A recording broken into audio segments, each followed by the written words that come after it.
गुजरात में चुनाव का घमासान जोरों पर है और इसी बीच एक खबर आई है कि अमित शाह जी, जो कि चुनाव की कमान संभाले हुए हैं, राज्य के प्रभारी के रूप में वहां डेरा डाले हुए हैं। अब खबर आई है कि लगभग 25% नए लोगों को टिकट दिया जाएगा भारतीय जनता पार्टी का, और उसमें नए चेहरे को उतारने की रणनीति भारतीय जनता पार्टी ने बनाई है। क्योंकि पिछली बार आपको बताएं, जब चुनाव हुआ था तो उस चुनाव में ऐसी लगभग 35 से 40 सीटें थी जिसका मार्जिन जो जीत का था वो केवल 5,000 था। भारतीय जनता पार्टी इस बार चुनाव में ये रिस्क नहीं लेना चाहती और 5,000 का मार्जिन बहुत कम होता है। ऐसे में जबकि आपकी सत्ता पिछले कई सालों से हो और लगभग 27 साल वहां सत्ता में हो गए, तो एंटी इनकम्पेंसी जो है वो काम करती है। कई जगह लोकल मुद्दे होते हैं, कई लोकल लोगों के काम नहीं हुए हैं, इस तरह से नाराजगी होती है। तो 5,000 का मार्जिन ये काफ़ी कम है और इसीलिए अमित शाह जी ने बाकायदा ये एक तरह से मैं कहूँ तो मीटिंग में तय कर दिया कि ऐसे लोगों को, नए लोगों को, नए चेहरों को मैदान में उतारा जाएगा जिनका बैकग्राउंड ऐसा हो कि वो पार्टी के लिए पिछले काफ़ी दिनों से सक्रिय रूप से काम कर रहे हों, कार्यकर्ताओं में उनकी पकड़ हो और नए चेहरे हों। तो ये माना जा रहा है 25% अगर लगाएंगे कुल मिलाकर के गुजरात विधानसभा, अगर आप देखेंगे तो 182 सदस्यों की विधानसभा है, तो माना जा रहा है कि उसमें से लगभग 40 से 45 सीटें, अब ये माना जा रहा है कि 45 सीटों के करीब नए चेहरे को भारतीय जनता पार्टी मौका देने जा रही है।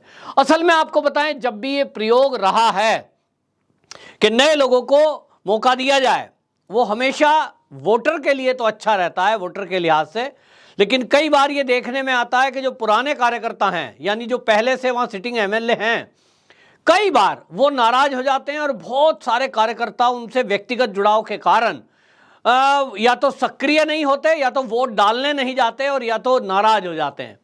लेकिन लोगों को यह समझने की आवश्यकता है कि आप सत्ता में रहेंगे वो ज़्यादा जरूरी है, एमएलए कौन रहेगा कौन नहीं रहेगा ये ज़्यादा जरूरी नहीं है।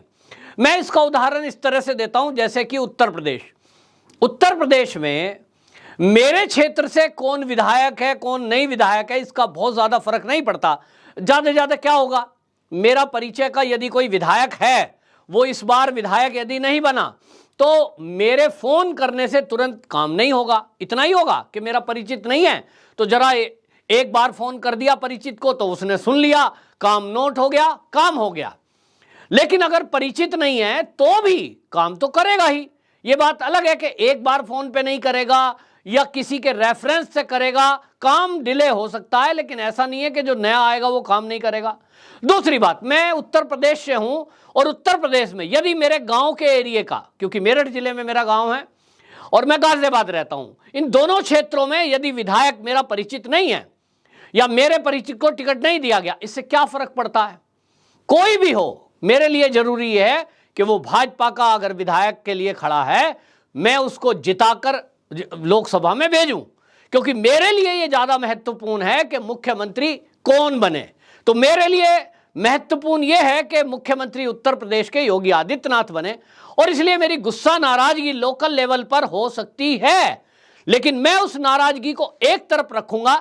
पहले मैं पार्टी के साथ हूं, पार्टी की विचारधारा से जुड़ा हूं, और इसलिए मेरा मानना यह है कि पार्टी के सिंबल पर कोई भी खड़ा हो जाए, मुझे इससे मतलब नहीं है। मेरा लक्ष्य है पार्टी का मुख्यमंत्री, क्योंकि योगी आदित्यनाथ जी की जगह अगर कोई और मुख्यमंत्री किसी पार्टी का होता, तो मैंने वो उत्तर प्रदेश का हाल देखा है जब भाजपा सरकार नहीं थी, तब में और अब में एक बड़ा अंतर दिखाई देता है।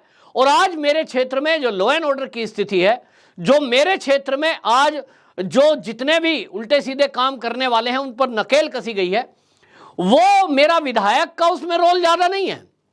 योगी जी ने लखनऊ से नकेल कसी हुई है और इसलिए सारी चीजें लगभग ठीक चल रही हैं।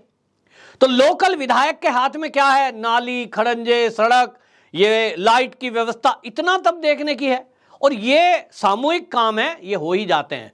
तो मुख्यमंत्री कौन हो वो ज्यादा महत्वपूर्ण है, और मुख्यमंत्री किस पार्टी का हो ये ज्यादा महत्वपूर्ण है। इसी तरह गुजरात में, तो गुजरात में ये एक प्रयोग किया जा रहा है, लेकिन ये पहली बार नहीं है। लेकिन मैं उन कार्यकर्ताओं को भी कहना चाहता हूं कि वो इस बात को समझें कि जो उनके क्षेत्र से नया चेहरा उतारा जाएगा उसका कारण यह है कि भाई पार्टी की जीत पहले महत्वपूर्ण रखती है। यदि गुजरात में आम आदमी पार्टी का मुख्यमंत्री बन गया, मान लो वो जीत गया, या राहुल गांधी की पार्टी का कोई बन गया, तो गुजरात का क्या हाल होगा। और इसलिए आप लोग देखते हैं, समझ रहे हैं, जहां जहां ये सरकारें हैं, चाहे कांग्रेस की हो चाहे आपकी हो, आप देख रहे हैं कि वहां क्या हाल है, सनातनियों के लिए क्या व्यवस्था है, हम देख रहे हैं। और इसलिए महत्वपूर्ण यह है कि सनातनियों की सरकार आए, हिंदुत्व हिंदुस्तान की विचारधारा की सरकार आए, यह ज्यादा जरूरी है। तो सिंबल पर ध्यान देना है, व्यक्ति पर ध्यान नहीं देना है। व्यक्ति पर ध्यान देने का काम वोटर का नहीं है। आपके अगर बीच में नेतृत्व बढ़िया है, मुख्यमंत्री अगर ठीक है, और आज मोदी जी हमारे बीच हैं, तो आप देखें कितनी सारी योजना तो केंद्र से चल रही है, राज्य का लेना देना नहीं है। फ्री राशन मिल रहा है, उसमें राज्य का भी रोल है, लेकिन वो मिल रहा है क्योंकि केंद्र से ऊपर से निगरानी है। तो जो गुजरात के लोग भी हैं, उनको 2 टाइम अगर 2 बार महीने में राशन मिल रहा है, तो वो सरकार की योजना है और वो आपका लोकल एमएलए चाहेगा भी तो नहीं इग्नोर कर सकता। इसी तरह फ्री में आवास दिए जा रहे हैं प्रधानमंत्री योजना में, या उज्ज्वला गैस दी जा रही है, या किसानों को सम्मान निधि जा रही है, ये केंद्र की योजना है। तो मुख्यमंत्री आपकी पार्टी का होगा तो उसमें रुकावट नहीं आती। आपको बता दूं, आपको जान के आश्चर्य होगा, बहुत सारी केंद्र की योजना दिल्ली में लागू ही नहीं है, चाहे वो फ्री बीमा हो, फिर चाहे वो फ्री आवास हो। ये कई सारी ऐसी केंद्र की योजना है जो दिल्ली में लागू नहीं है। क्यों? क्योंकि वहां जो पार्टी बैठी है, आम आदमी पार्टी, केजरीवाल की सरकार, उन्होंने उसको लागू ही नहीं किया। उनको यह मतलब नहीं है कि गरीबों को मकान पूरे देश में मिल रहा है, और मोदी जी के द्वारा अभी तक लगभग 1.5 करोड़ लोगों को फ्री में मकान दिया जा चुका है।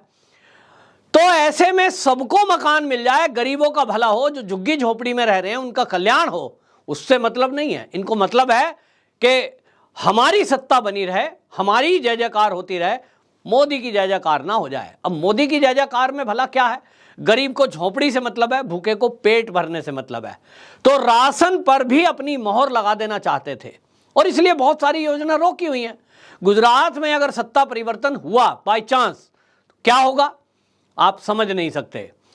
तो ये इसलिए अमित शाह की एक बहुत बड़ी रणनीति है, और इन्होंने जो ये योजना बनाई है, इसके कारण आपको बता दें कि ये सब चीजें चल रही है। लेकिन आपको यहां ये भी बताऊं कि आम आदमी पार्टी तो पूरी कॉन्फिडेंटली जो गुजरात के चुनाव में उतरी, शुरू में जो हवा बनाई इन्होंने मीडिया के जरिए, क्योंकि आप जान रहे हैं कि मीडिया को किस तरह से मैनेज किया हुआ है। दिल्ली की आपको कोई भी एक भी कमी, ना तो टूटी हुई सड़कें, ना बदहाल स्कूल, ना बदहाल बिल्डिंगें, और ना प्रदूषण आपको कहीं खबरों में नहीं दिखेगा। कोई नहीं बताएगा कि मोहल्ला क्लिनिक कहां खराब पड़े हैं। यदा कदा कोई भाजपा के नेता उनको हाईलाइट करने की कोशिश करते हैं, और 1-2 सैटेलाइट चैनल की अगर मैं बात छोड़ दूं तो बाकी चैनल उनको दिखाते भी नहीं है।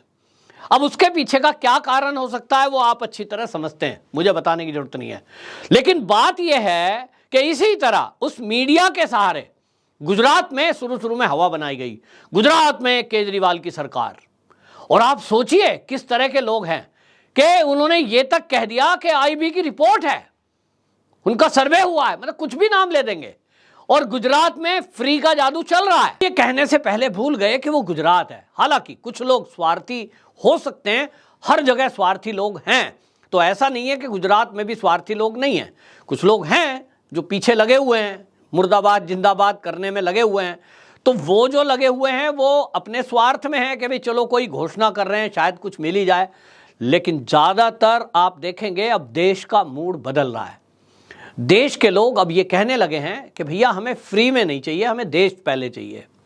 फ्री में जो भूखे हैं, गरीब हैं, असहाय हैं, उनको राशन बहुत जरूरी है। उनको लगता है कि अगर वो राशन नहीं होता तो शायद वो 2 पेट भरपेट रोटी 2 टाइम की ना खा पाएं। उनके लिए जरूरी है। लेकिन क्या लोगों के लिए मकान जरूरी नहीं है? कोई सरकार मकान की योजना बना रही थी अब से पहले? देश की आज़ादी को 75 साल हो गए, अब तक टोटल जितने मकान दिए गए हैं मोदी के पहले, उससे कई गुना ज़्यादा मोदी सरकार ने 8 साल में दिए हैं। सोचिए अगर मोदी सरकार ही देश की आज़ादी नहीं बल्कि केवल मात्र 10 साल पहले केंद्र में आई होती, अभी 8 साल से और पहले, यानी 14 से भी और 10 पहले के 10 साल और पहले आ जाती, तो आप सोचिए कि इस देश का नक्शा क्या होता। यदि मोदी सरकार को आप देखें कि ये 2014 में आई है, अगर 2000 में आई होती, मात्र 2000 में, आज 20 साल हुए हैं, 20-22 साल हो गया, आज 22 चल रहा है, तो 22 साल हो गए। अगर 2000 सन में केंद्र में मोदी सरकार आई होती, तो क्या आप समझते हैं कि जो मोदी जी का नारा है कि सबके साथ घर, सबके पास अपना पक्का मकान हो, ये ना होता? ये हो ही नहीं सकता। जो व्यक्ति 8 साल में इतना रिकॉर्ड तोड़ काम कर सकता है, वो 10, 15, 20 साल में कितना रिकॉर्ड तोड़ काम करता। तो ये सरकार की नीयत और काम करने का तरीका ये हमें दिख रहा है। जो भारतीय जनता पार्टी का संगठन है, उस संगठन के शीर्ष में जो लोग बैठे हैं, शीर्ष में, उनकी निगरानी है पैनी। मुख्यमंत्री भी चाहे तो भ्रष्टाचार नहीं कर सकता, नजर बनी रहती है। और इसलिए आप देखेंगे कि जहां जहां भाजपा की सरकार है, आप कहेंगे यार शिवराज सिंह चौहान बड़ा अच्छा काम कर रहे हैं। आपको पता है कितने अच्छे मकान लोगों को दिए गए हैं? लाखों मकान अभी मोदी जी के हाथ से इनॉग्रेशन हुआ है, लोगों को चाबी दिवाली के मौके पर मिली, 4.5 लाख लोगों को। ये केवल एक बार के बने हुए हैं, अभी लगभग उनका लक्ष्य 10 लाख मकान का है, और ये बहुत बड़ी संख्या होती है। महाकाल लोक बना है, वहां लोग बताते हैं लड़कियों के लिए बहुत सारी योजनाएं बनी हैं, इसलिए लोगों ने उनको मामा जी कहा है। अब तो बुलडोजर भी चलता है मध्य प्रदेश में। तो लोग कहते हैं शिवराज सिंह चौहान जैसा मुख्यमंत्री नहीं, लेकिन फिर कहते हैं नहीं नहीं योगी जी आदित्यनाथ जैसा कोई नहीं। फिर कोई कहते हैं नहीं नहीं योगी जी भी हैं, लेकिन यार वो हेमंत बिश्व शर्मा बड़े तगड़े काम करने वाले हैं। मतलब आप भाजपा का एक एक मुख्यमंत्री देखते जाइए, आपको लगेगा एक के अंदर एक क्वालिटी है, दूसरे के अंदर दूसरी क्वालिटी है, तीसरे के अंदर एक और अच्छी क्वालिटी है, और कुल मिलाकर के सबके अंदर एक क्वालिटी तो पक्की है कि वो पक्के राष्ट्रभक्त हैं और पक्के सनातनी हैं, हिंदुत्व की रक्षा के लिए तत्पर हैं और हिंदुत्व की रक्षा के लिए कुछ भी कर गुजरने को आतुर हैं। यही भाजपा की क्वालिटी है जिसके कारण मैं भारतीय जनता पार्टी को पसंद करता हूं। आपकी क्या राय है आप जरूर बताना। और ये जो नए चेहरे उतारने को लेकर अमित शाह जी का डिसीजन है, इससे कितना फर्क गुजरात की जो चुनाव आने वाले हैं इस पर क्या पड़ने वाला है, ये भी जरूर अपनी राय में रखना कमेंट बॉक्स में। वंदे मातरम।